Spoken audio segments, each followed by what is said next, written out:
na naman tayo mga sangkay. Ayan, gawa na naman tayo ng tinapay. Ayan o. Baka meron naman magpupura dyan na wala na naman tayong gloves. Hindi pa talaga tayo gumagamit ng gloves kapag tayo ay magpupurma ng ating tinapay. Maliban na lang po kung luto na yung ating tinapay ay yun. Talaga obligado po tayong mag-gloves kung sakaling kailangan natin hawakan yung ating luto na tinapay. So yun, magandang umaga mga sangkay. Unang masa ko nga pala sa umaga mga sangkay, ito malambot, sari-saring tinapay kagad yung aking unang minamasa para pagkaluto ay meron kagad akong ma-display na iba't ibang klaseng tinapay. So yun, nakadepende po sa atin kung ano ang unang-unang hinahanap ng ating customer na mainit. Kaya yun ang una natin minamasa. Kadalasan kasi may mga customer kagad na naghahanap sa ating bakery ng kanilang mga tinapay na gusto. So yun, kung ano ang madalas hinahanap sa akin sa umaga, ay yun din ang una kong ginagawa para meron kagad akong maluto. Shoutout nga pala sa lahat ng ating mga sangkay dyan na nagpapa-shoutout. Hindi ko na po maisa-isa mga sangkay dahil sobrang dami po nang nagpapa-shoutout. Pero sa inyong lahat na nakasuporta sa aking page, sa aking channel, sa aking YouTube channel, ng mga nagpapa-shoutout sa inyong mga sangkay, home baker or baker man dyan na mamasukan, ay shoutout po sa inyo.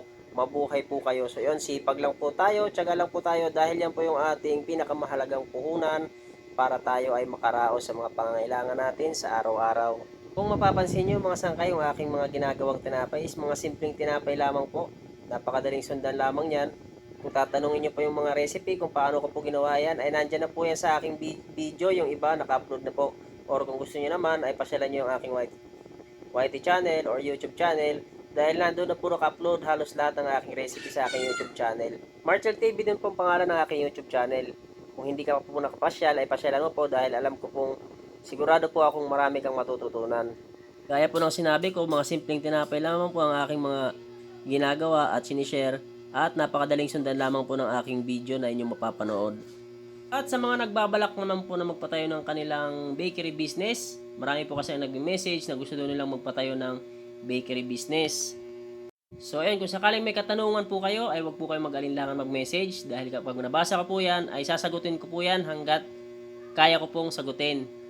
Abot ng aking makakaya mga sangkay. Wag po kayong mahiyang mag-message dahil gusto ko rin po makatulong sa inyo lalong-lalo na sa mga nagsisimula pa lang sa pagtitinapay. At bago nyo po pasukin yung pagbe-bakery business is pag-aralan nyo pong mabuti kung paano magpatakbo ng isang negosyo para po hindi po masayang yung ating puhunan. Mas mainam na din po na mayroon kayong alam sa paggawa kahit na ilang klaseng tinapay para kung sakaling day off yung inyong panadero, walang gagawa sa inyong bakery, ay kayang-kaya nyong makagawa ng tinapay na makakapagpa-display din po kayo or makakapagtinda kayo kahit na ilang klase lamang ng tinapay. Mas maganda rin po kasi na hindi nawawalan ng laman yung ating istante araw-araw. So yun mga sangkay, maraming salamat po sa inyong suporta. Thank you for watching.